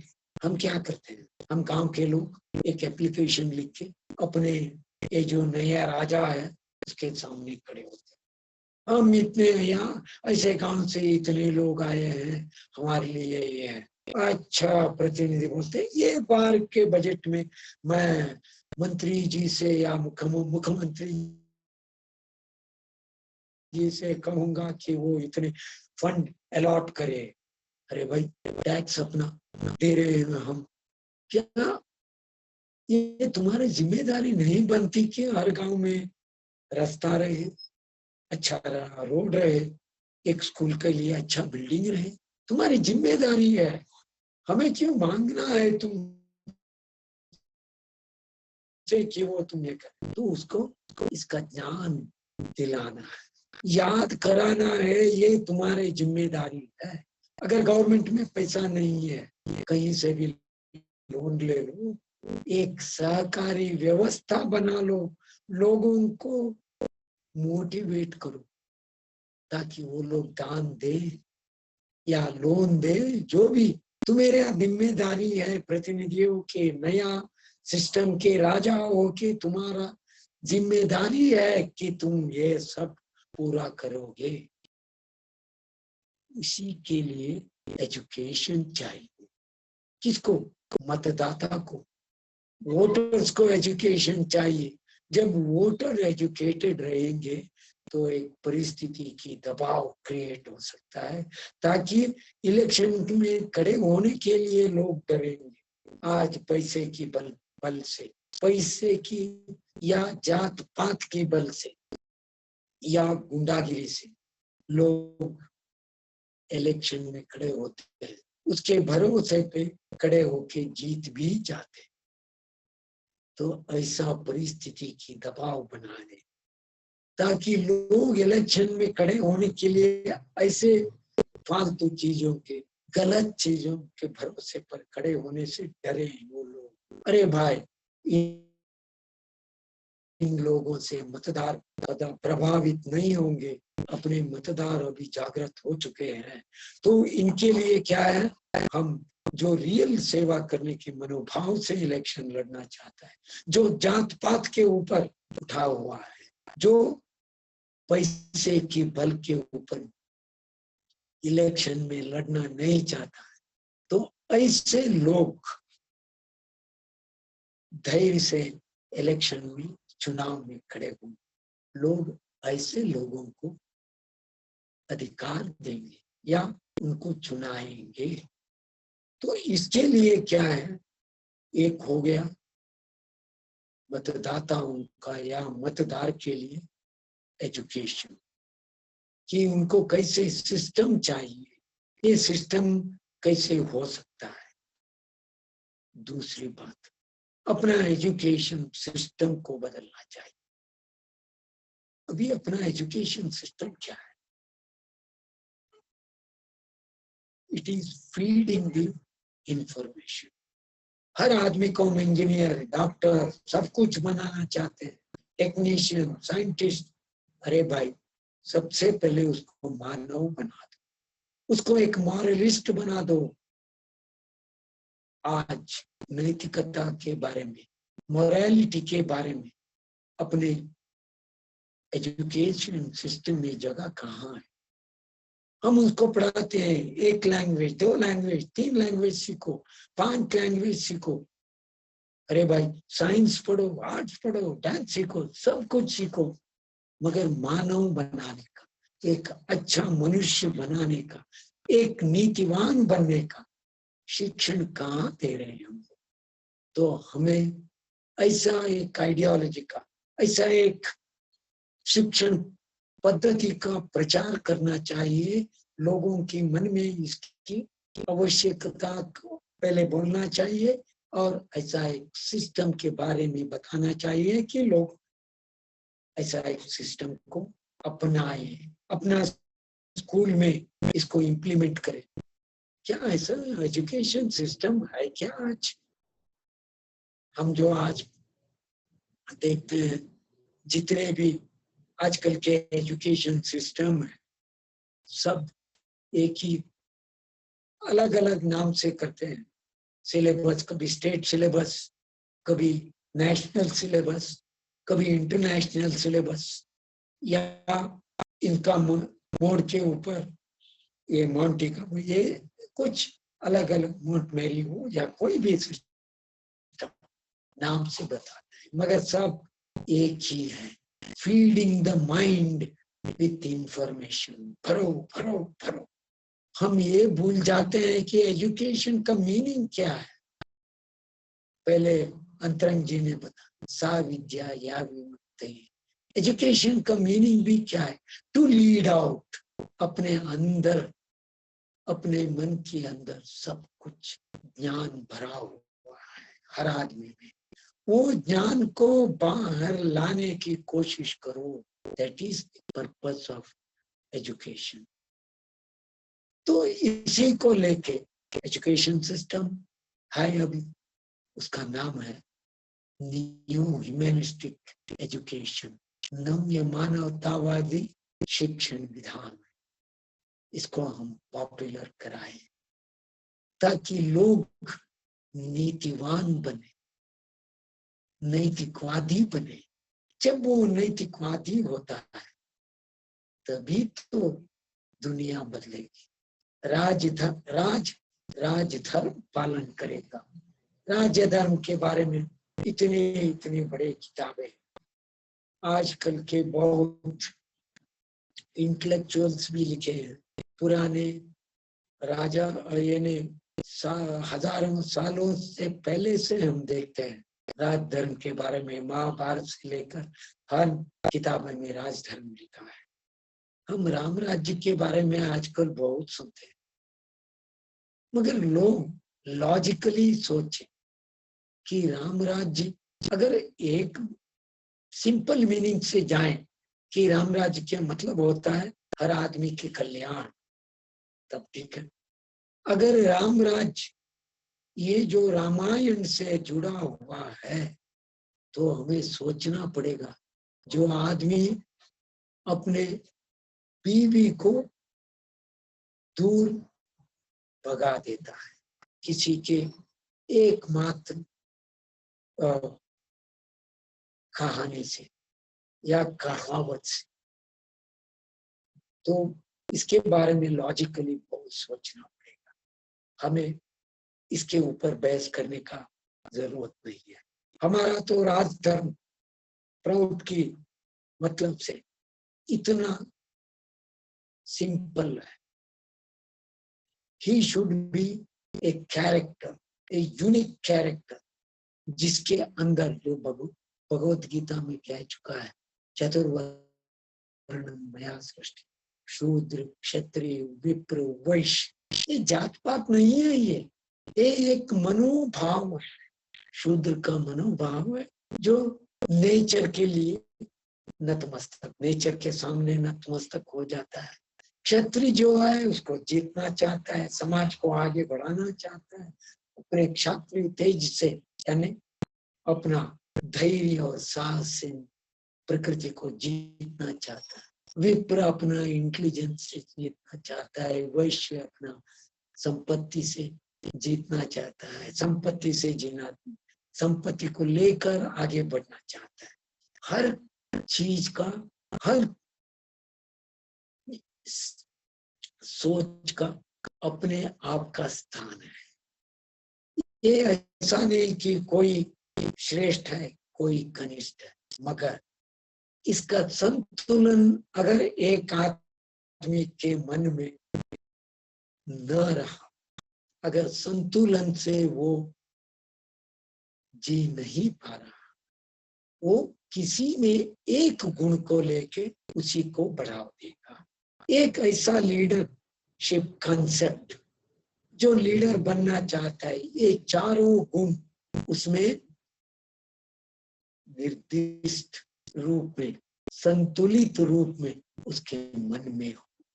अगर जरूरत पड़े तो फिजिकल काम करेगा। जब अन्याय के विरुद्ध संगठन करना है, अन्याय के विरुद्ध लड़ना है, तो उसका क्षात्र गुण काम आएगा। जब वो सोचेगा समस्या का हल करना पड़ेगा तो विप्र बनेगा। जब संपत्ति की उपयोग करना पड़े तो वैश्य बन के संपत्ति कमाएगा और उसका उपयोग करेगा। एक शब्द प्रॉप फिलॉसफी में उसके लिए है सद्विप्र। तो राजधर्म पालन करने वाला सबसे पहले सद्विप्र गुण को अपनाए और प्रॉप फिलॉसफी को ठीक से पढ़े, जाने, उसका इम्प्लीमेंटेशन कैसा हो सकता है। आज धरती के ऊपर on the hard crust of the soil proud का इम्प्लीमेंटेशन, उसका अनुष्ठान कैसा करे, प्रगतिशील उपयोग तत्व उसके अध्ययन करे, तो उसका राजधर्म सबके कल्याण सोच में ही वही राजधर्म है। ये तो पुराना बहुत पुरानी बात है ये, मगर आज के परिस्थिति में यही बात कैसे अनुष्ठान किया जाएगा वही प्रौध कहता है, वही स्पिरिचुअलिटी को लेकर करना है। मानव समाज को अनंतता की ओर, सिर्फ अकेले को नहीं, सारे समाज को अनंतता की ओर बढ़ने की परिवेश सृष्टि करना आज की राजधर्म है। तो यही मेरी बात आज के लिए समाप्त करता हूं। मौके के लिए धन्यवाद। नमस्कार।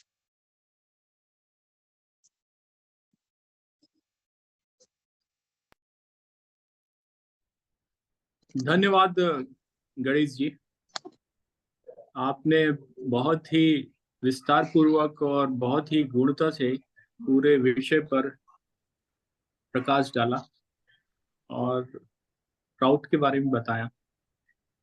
तो नाम में क्या रखा है, नाम कुछ भी हो, लेकिन इंटेंशन और नियत और एक रोड मैप और उसका मॉडल अगर सेट है तो उस रास्ते पे चलना हम सभी का दायित्व है।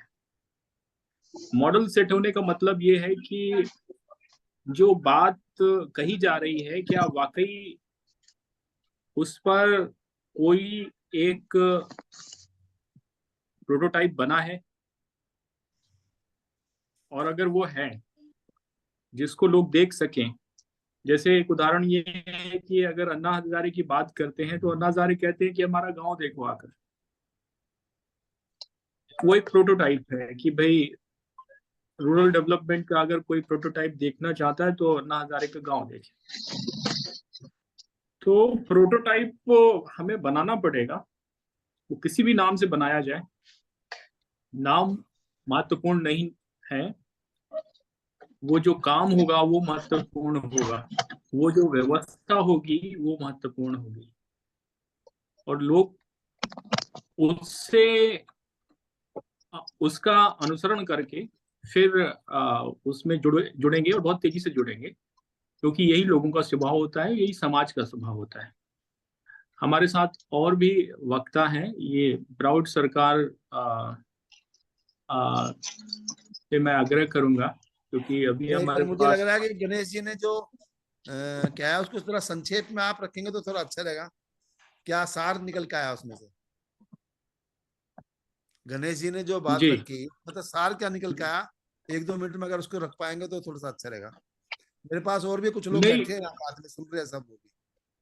जी जी, मैं गणेश जी के अगर वक्तव्य का सार निकालूंगा तो शायद मैं वो सही उसके साथ अन्याय करूंगा, क्योंकि इसका सार अगर गणेश जी बताएं तो ज्यादा बेहतर होगा।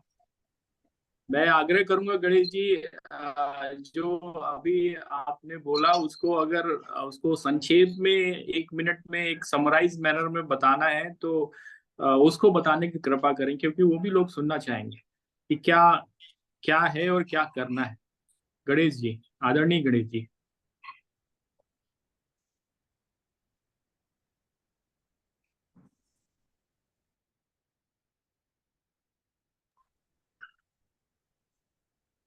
गणेश जी, आप सुन पा रहे हैं हमें? मुझे यही बोलना होगा। चलिए एक ही जी, दो ही वाक्य में बोल देता हूँ। राजधर्म आज का जो है तो मानवता की उद्देश्य क्या है? मानव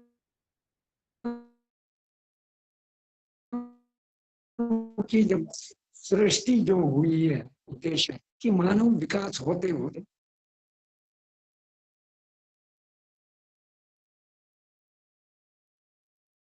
अनंतता में विलीन हो जाए, उद्देश्य है।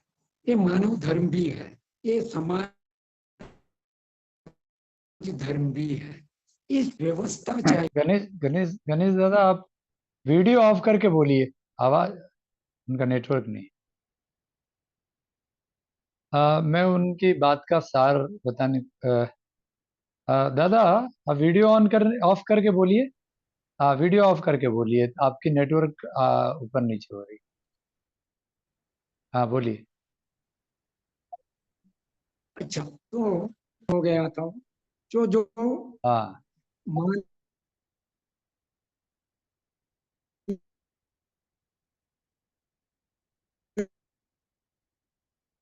मानवता की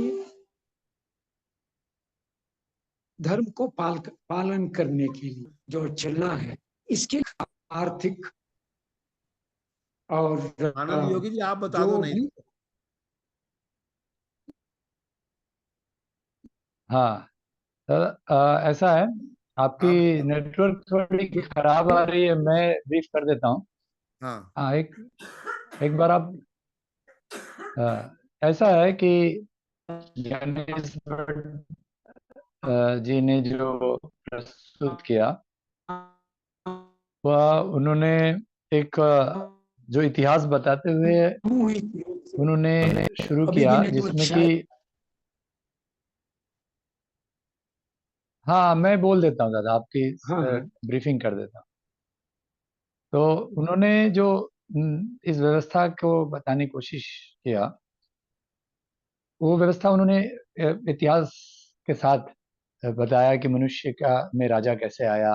तो उसमें उन्होंने चार वर्ण को बताया कि शूद्र के जमाने में भी किस प्रकार लोग जीते थे, कोई व्यवस्था नहीं थी। उसके बाद उसमें से कोई एक नेतृत्वकर्ता आया, जिसको उन्होंने चार वर्ण जो मन का रंग के रूप में प्रस्तुत हुआ, शूद्र क्षत्रिय विप्र और वैश्य, उसमें सबों को संचालित करने वाला एक जो व्यवस्थापक है, वो राजा बना, जिसको आप सद्विप्र कहते हैं, जिसका आधार नैतिकता है, जिसका आधार धर्म है, जिसका आधार आध्यात्म है। तो वह आधार पर जो आज मानव समाज जो तैयार होगा, उसको वह बताने की बात कर रहे हैं, जिसका उन्होंने नाम प्रौढ़ दर्शन दिया। और यह दर्शन जो भी हो, अभिषेक जी जो बता रहे थे कि उसका नाम कुछ भी दें, लेकिन आज की जो इस धर्म की आधार है, उसका धर्म का आधार यह है कि वह व्यक्ति एक नैतिकता के साथ धर्म को पालन करते हुए वह अपनी प्रजा की जो जरूरतें हैं उसके लिए वह व्यवस्था करे, उसकी न्यूनतम जरूरत की पूर्ति करे, उसके जीवन व्यवस्था की पूर्ति करे। वह राजा का धर्म है, और वह तभी हो सकता है जब वह चारों वर्णों को जीता हो, शूद्र क्षत्रिय विप्र वैश्य। इसीलिए उसे उसका नाम उन्होंने बताया कि वो सद्विप्र है। तो इस तरह का सद्विप्र समाज की बात वो कह रहे हैं। और वह वही राजा आज की राजधर्म को स्थापित कर सकता है, जो मानवीयता के आधार, जो मानवीय धर्म के आधार, जो मानव धर्म के आधार पर हो। यह व्यवस्था बनाने के लिए उन्होंने क्रांति की बात कहा। यह क्रांति, और क्रांति का मतलब उन्होंने समझाया कि क्रांति का अर्थ होता है आमूलचूल परिवर्तन। तो उसके लिए वह व्यक्ति ही अपने आप में मॉडल है, जिसको सद्विप्र कहा जाता है। और जब तक कि व्यक्ति का निर्माण नहीं होगा, तब तक व्यवस्था का निर्माण नहीं हो सकता। इसीलिए एक जगह पे, जैसे अभिषेक जी कह रहे थे, कि मॉडल एक जगह से नहीं दिखाया जा सकता, क्योंकि कैपिटलिस्टिक मॉडल में, इस भोगवादी व्यवस्था में इस मॉडल को दिखाया नहीं जा सकता जब तक कि पूरी मानवीयता के आधार पर, मानव धर्म के आधार पर वह राजा का नेतृत्व करता तैयार हो। यह ही बड़ा ही क्रांतिकारी विषय है, जिसको कि समय के साथ ही परिवर्तन होगा। यही उनका मुख्य सार है जी।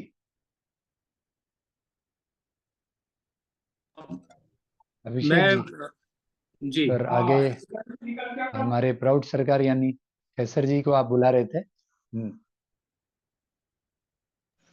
हेलो। जी अभिषेक जी। हाँ नमस्कार दादाजी। हाँ, आपका नाम है। हाँ जी दादा, जी, मैं हाँ बोलिए। रास्ते में कुछ आपने तो ट्रेवल प्राउड कर रहा सरकार था, ही लगा के रखा। इसीलिए ठीक है, मैं 2 मिनट में खत्म करता हूँ अपनी बात। सभी को नमस्कार। मुझे जो चीजें समझ में आई है, मतलब कि जिस चीज पे हम लोग बात कर रहे हैं, ये बहुत महत्वपूर्ण मुद्दा है। आप सभी ने बताया, मैंने सुना, बहुत अच्छा लगा और बहुत जानकारी हुआ कि हाँ, कितना महत्वपूर्ण मुद्दा है। लेकिन उस चीज पे मतलब कि कोई सटीक दिख नहीं रहा है। जैसे व्यक्ति का निर्माण होगा तो वो व्यक्ति संचालन करेगा।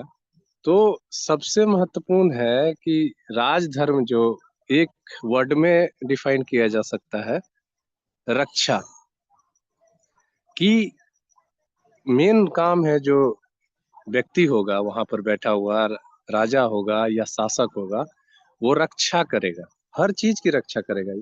जैसे कि मेरी लोगों की शिक्षा की जरूरत है, तो शिक्षा कैसा होना चाहिए? आज जो शिक्षा है, अगर वो सही शिक्षा है या उससे बेहतर हो सकता है, ये महत्वपूर्ण है। उसी तरह भोजन की रक्षा। आज हम जो थाली खा रहे हैं, उस थाली को अगर उठा करके देखा जाए तो वो केमिकल से भरा हुआ थाली, लेकिन हमारी भोजन की थाली की भी रक्षा नहीं हो पा रही है। हमारे स्वास्थ्य की रक्षा, हम हॉस्पिटल जाते हैं और ऐसे ऐसे डॉक्टर सामने आ रहे हैं जो कि जरूरत नहीं है पेस मेकर की, लेकिन पेस मेकर लगा देते हैं। अभी हाल में एक केस आया था। और मेडिकल माफिया एक शब्द है, जो कि लोगों की स्वास्थ्य की जरूरत नहीं है, लेकिन ऐसा वो बना देते हैं षड्यंत्र जिसके द्वारा उन्हें उस चीज की जरूरत महसूस होती है और वहां पैसे खर्च होते हैं। सबसे बड़ा चीज की जो न्यायालय है, जहां से जिसे हम बस सोचते हैं कि क्या केवल वहां न्याय मिलता है, वहां पे भी अगर किसी का कुछ हो जाता है दिक्कत, तो वो न्यायालय जाता है। किसी लड़की का रेप हो गया या कुछ ऐसी अटैक हो गया किसी लड़की पे, किसी का जमीन छिन गया, तो वो अदालत जाता है। वहां उसको न्याय खरीदना पड़ता है, वो ऐसे नहीं मिलता है उसको।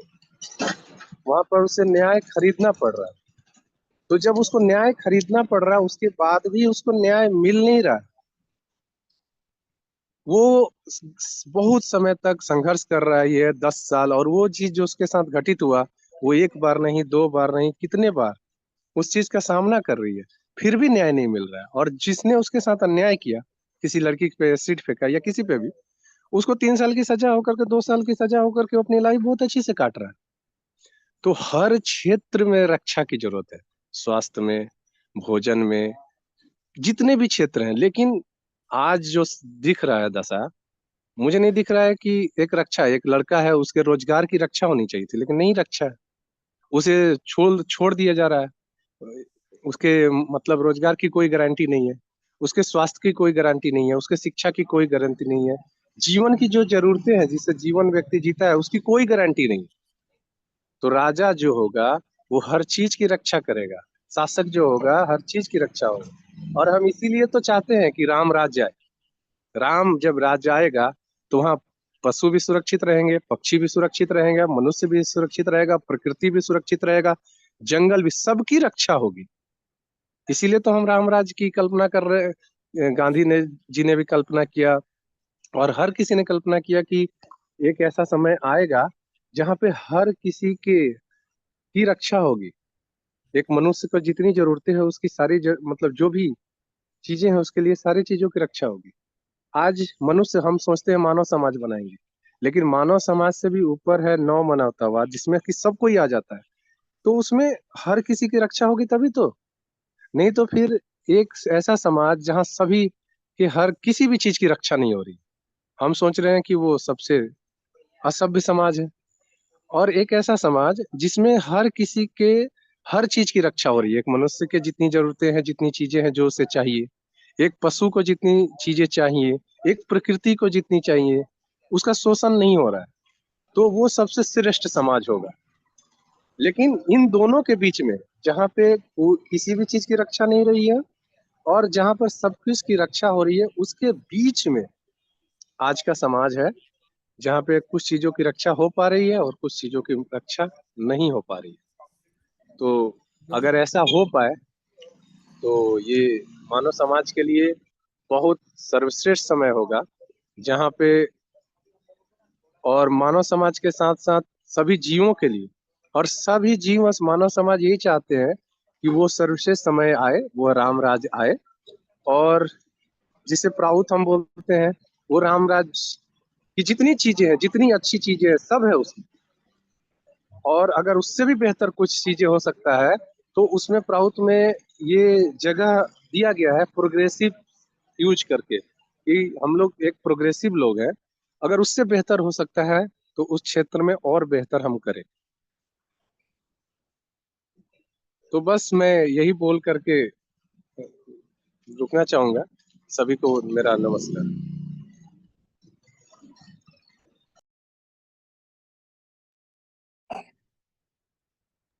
धन्यवाद। मैं एक बात पे, मेरा एक विरोधाभास है, पता नहीं मैं सही हूं या गलत। जो ये कहना कि पहले हम अच्छे व्यक्तियों का निर्माण करेंगे, फिर अच्छे नेतृत्वकर्ता का निर्माण करेंगे, और फिर एक अच्छा समाज का और एक अच्छे राष्ट्र का निर्माण करेंगे, एक अच्छी व्यवस्था का निर्माण करेंगे। ये जो क्रम है, ये क्रम एक ऐसा क्रम है जिस क्रम से क्रमवार मैं गुजर चुका हूं, और मुझे लगता है कि ये संभव है ही नहीं, प्रैक्टिकल ही नहीं है, प्रैक्टिकल ही नहीं। और इसके बाद जो जिस निष्कर्ष पे मैं पहुंचा हूं वो यही है कि आज भी समाज में अच्छे व्यक्ति हैं। वो अच्छे व्यक्ति एक एक छोटा ही सही, छोटे स्तर पे ही सही, एक एक व्यवस्था, एक अच्छी व्यवस्था, नाम कुछ भी हो, उस व्यवस्था को स्थापित करें। सामाजिक व्यवस्था नहीं, मैं राजनीतिक व्यवस्था की बात बिल्कुल नहीं कर रहा हूँ, सामाजिक व्यवस्था। और उस सामाजिक व्यवस्था को आधार बनाकर अन्य जगहों पर, अन्य क्षेत्रों पर उसको लागू करने का और उसके रेप्लिका बनाने का प्रयास किया जाए। ये संभव है, क्योंकि होता क्या है कि एक अच्छा से अच्छा व्यक्ति भी खराब व्यवस्था के संपर्क में आके खराब हो जाता है। तो हमें व्यवस्था बनानी होगी, वो मुट्ठी भर लोग ही सही, वो चंद लोग ही सही, वो व्यवस्था का निर्माण करें, और एक छोटे स्तर पे करें, एक गांव ही सही, एक मोहल्ला ही सही, एक वार्ड ही सही, और वहां से उस मॉडल को आगे ले जाया जाए, जो कि धर्म आधारित व्यवस्था होगी। इसके अलावा कोई और व्यवस्था हो नहीं सकती। नाम कुछ भी नाम दिया जाए, और ऐसी व्यवस्था जहाँ पे लोगों को धर्म के जो सभी पक्ष होते हैं, या अगर योग के दर्शन पे आधारित हैं तो यम और नियम के जो सभी पक्ष होते हैं, उसका उस व्यवस्था में शामिल लोग अपने जीवन में अनुसरण करें, और उनका मन वचन से पालन करें, तो तभी ये शायद संभव हो सकता है। वरना ये बहुत सारी किताबें लिखी जाएंगी और नए नए राइटर आएंगे, अलग अलग नाम देंगे, अच्छी अच्छी बातें होंगी जो उन्होंने इधर उधर से सीखी होंगी, लेकिन वो किताबों में ही बातें रह जाएंगी। ये मेरा मत है, पता नहीं सही है गलत है। धन्यवाद। मैं अंत में श्री अंतरंग आनंद योगी जी से अनुरोध करूंगा कि इस चर्चा का समय अब समापन की तरफ बढ़ रहा है, तो अपना समापन वक्तव्य दें, और सभी उपस्थित वक्ताओं का और जो हमारे आदरणीय साथी यहाँ पर हैं उनका धन्यवाद करें। श्री अंतरंग आनंद योगी जी। बहुत बहुत धन्यवाद अभिषेक जी। आपकी जो विचार है वो अभी सही है, क्योंकि व्यवहारिकता के आधार पर अगर चला ना जाए तो दर्शन उसी प्रकार ऑब्सोलीट हो जाएगा जैसे मार्क्सिज्म हुआ।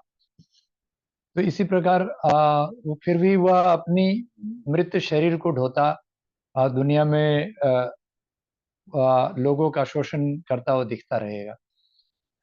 इसीलिए व्यवहारिकता में उसको लाने की कोशिश, जिस प्रकार व्यवहारिक आई मीन पहलुओं पर हमारे बातें रख रहे थे अभी प्रौढ़ सरकार यानी वो कैसर जी ने, तो उसकी बात करनी है। और आशा निराशा दोनों स्थिति आती रहेगी।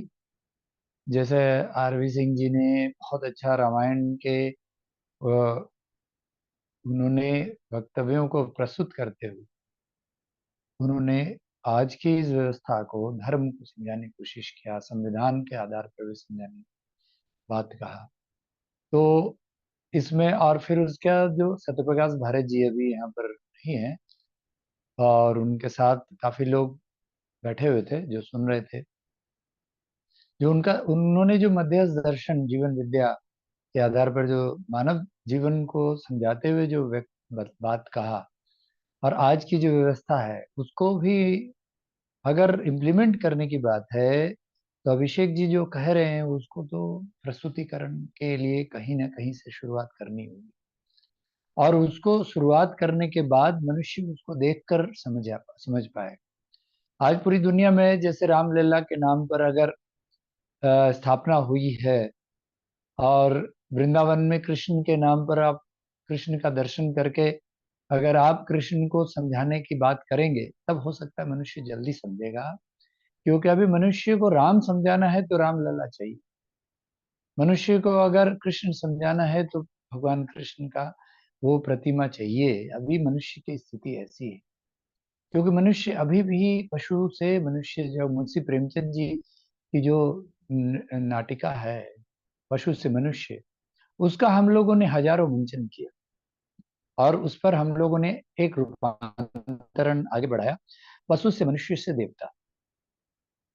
और वो उसको उसमें यह दिखाने की कोशिश किया जो मुंशी प्रेमचंद जी बताने की कोशिश कर रहे थे कि मनुष्य को देवता बनना है, उसका लक्ष्य है, लेकिन अभी वो देवता बनने के लिए वो परेशान होता है और देवता को ढूंढने के लिए मंदिर मंदिर भटकता रहता है। इदम तीर्थम भ्रमंती ताम साधना आत्म तीर्थम ना जानती कथम मोक्ष वरणनी।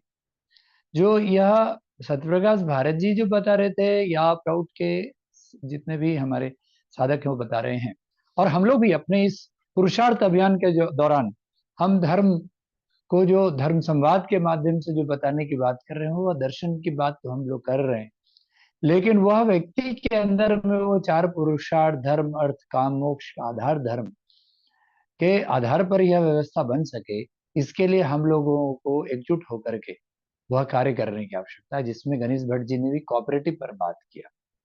तो इसीलिए आज कहीं से भी शुरुआत तो करनी पड़ेगी और वह शुरुआत है ब्लॉक लेवल प्लानिंग की। अगर वो बात कर रहे हैं तो एक ब्लॉक स्तर पर उसको करने की आवश्यकता है। आइए एक मॉडल बनाने की कोशिश करते हैं, कम से कम एक ब्लॉक में या एक गांव में ही कम से कम हम लोग अश्विन ग्राम में विश्वम परिपुष्ट दर्शनम राजीव दीक्षित जी ने जो कोशिश किया उस राष्ट्र स्तर पे, उसका एक गांव में मॉडल कैसे बन सके और उस मॉडल में अगर उसको रेप्लिकेट करना है तो उस पर भी चर्चा हो। और अगर वह इस मानवीयता के आधार पर धर्म के आधार पर उस राजधर्म को हम अगर देख पाते हैं तो उसको किस प्रकार हम लोग कर सके, इस पर काम करने की आवश्यकता है। इसमें जितने भी प्रबुद्ध जन है वो लोग सब लोग पैच वर्क ना करें कि कपड़ा पूरा फट गया है तो हम आइए शर्ट के ऊपर फट ये बाह के ऊपर फट गया तो हम चिपी लगा देते हैं, तो वो कोई बहुत अच्छा गुरुकुल शुरू कर देते हैं या कोई बहुत अच्छा स्वास्थ्य केंद्र शुरू कर देते हैं। इस प्रकार से ना होकर पूरी मानव मनुष्य को जीने के हर आयाम हर पहलू को टच करते हुए अगर कोई ऐसा गांव का दर्शन कराया जा सके, जो टुकड़ो जी महाराज का ये वाणी है अश्विनी ग्राम में विश्वम परिपुष्ट दर्शनम, जिन्होंने ग्राम गीता लिखा है।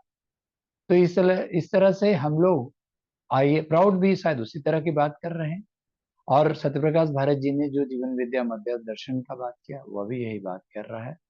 और अभिषेक जी ने प्रैक्टिकल उसको करने के लिए इस संवाद को शुरू किया, यानी धर्म संवाद को शुरू किया है। और इसके लिए व्यवहारिक रूप से हम लोग कर सकें, इसमें हम लोग जुट करके आगे बढ़ सकें, यह बहुत अच्छा रहेगा। और आज उसमें हम लोग अगर रामचरितमानस के अंदर के दर्शनों को लेकर चलना है और उसके दर्शन में जो विचार है, जो व्यवस्था परिवर्तन की बात है, जो खुद भगवान राम अपने जीवन में एक संग्राम में रावणस्य मरणम रामा, जो इंद्रिय सुख के लिए जीने वाली आज जो व्यवस्था है, उसका जो परिचय था रावण के रूप में, जो एक स्त्री को देखकर भोग की तरफ जाता है, आहार निद्रा भय मिथुन की जीवन जीता है, उसकी समापन है एक्चुअली रामायण। तो इसीलिए उसको उन्होंने आदर्श पुरुष के रूप में स्थापित करके दिया। तो उससे अगर एग्जाम्पल ले, इसका शिक्षण हो, इसके एजुकेशन सिस्टम बने, उसके लिए एक मॉडल बनाने की कोशिश करनी होगी हमको। तो हर तरह से हर व्यवस्था पर हम लोग काम करके और एक मॉडल बनाकर उसको जीने में दिखाया जा सके, यह अगर हो सकेगा तो अच्छा रहेगा। यही आज का सार है और बहुत ही महत्वपूर्ण है। जी धन्यवाद। अभिषेक जी, एक अंतिम वक्तव्य से आप समाप्त करें। आप सभी आदरणीय साथियों का बहुत बहुत धन्यवाद। और क्योंकि समय पूरा हो चुका है तो आज के लिए बस इतना ही। इस पर कुछ क्रियाकलाप हैं जिन पर हम चर्चा कर सकते हैं। सभी सम्मानित साथियों को अगर हम ग्रुप में जोड़ सके तो अच्छा होगा, हमारा संवाद एक क्रमबद्ध तरीके से चलता रहेगा। आप सभी आए इसके लिए धन्यवाद। शुभ रात्रि। Thank you very much and good night.